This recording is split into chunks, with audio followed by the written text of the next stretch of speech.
man was hungry enough to get in the presence of God. He got not only what he was after, but then some. He received forgiveness of sins. He was only after a healing, right? But he got life. And they parted the way as he walked out. When he first showed up, they wouldn't give him the time of day. I forget about it. We ain't shuffling out the way to get you there. And he had to find his own way. Don't you understand? Some of us feel like that right now. Ain't nobody giving us a hand up or a hand out. Feel me?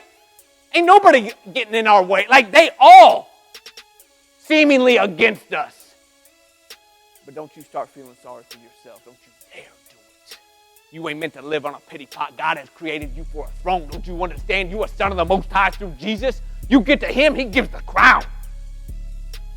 You meant to reside where he is at. Get hungry for him. That's what this man's gift was.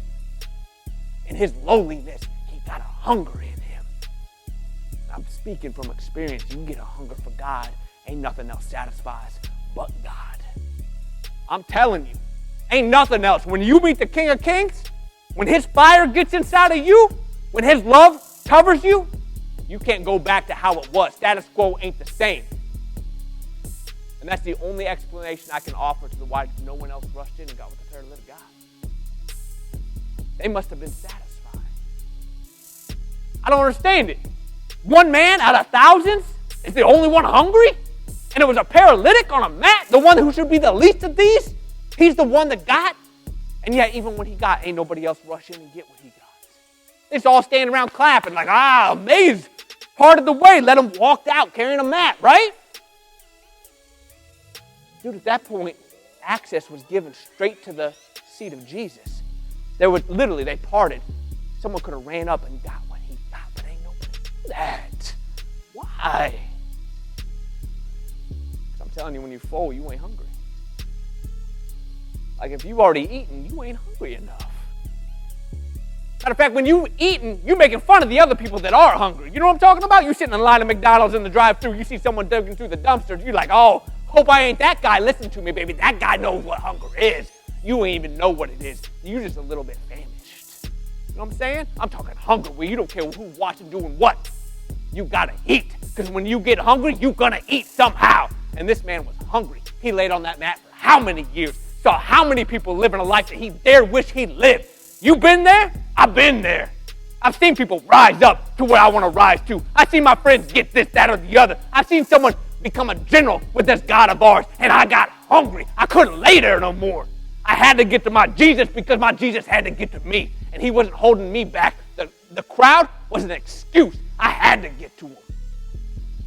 And here's the secret. You ain't got to ever get full. You know what I'm saying? Like ever. This paralytic, you think he was part of the crowd any of the days? I'm telling you, he was one of the ones following Jesus around. Like the disciples. It says there were 120 in the upper room. We read of 12 walking with Jesus in this ministry. Yet in Acts, in the upper room, when the Holy Spirit fell, there's 120 gathered. Who do you think them 120 are? The ones that are hungry. Like this man. I bet he followed Jesus the rest of his days. How much you want to bet? Why? Because he was met. That hunger was met inside of him. And he said, I ain't ever being satisfied again because I got more than I can bargain for. Some of y'all, you getting what you think you want and you getting satisfied.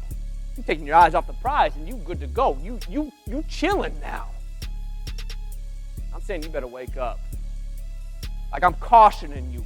You better just take yourself back to where you used to be because you're getting a little big for your britches. Like you ain't all that, I promise you. Remember the days when you were eating just ramen and bologna because that's all you could? Ain't nothing to be ashamed of. That's where that hunger started to get you where you are now. So you better take your butt back there and realize what it was that got you there because you playing with death where you at. All them people outside that house of Jesus, dead. One man received life that day, the hungry one. So if you want to keep walking in life, you better keep a hunger in that heart, period. Because as soon as you're satisfied, that's where the problem starts. And I'm just being real with you. What you think 70-year-old men at the altar trying to take care of business, they should have taken care of it 30, but now they got to deal with it now because they didn't deal with it then. Feel me? What I'm trying to say is implement into your life something now that keeps you hungry for the rest of your life. God ain't here to satisfy your every need. That ain't what this is about. This is not heaven. We are not sitting at the banquet table of God. This is the vineyard. And you work in the vineyard. And you stay hungry in the vineyard. Why? Because lunch break's only 30 minutes. It ain't all day, every day. I don't care what anybody else says. What everyone else is chasing, it ain't all that. Matter of fact, it is actually a detriment to what God has for you over here. See, all these guys had everything that you could want. This guy had nothing, but this guy left with everything, and these guys left with nothing.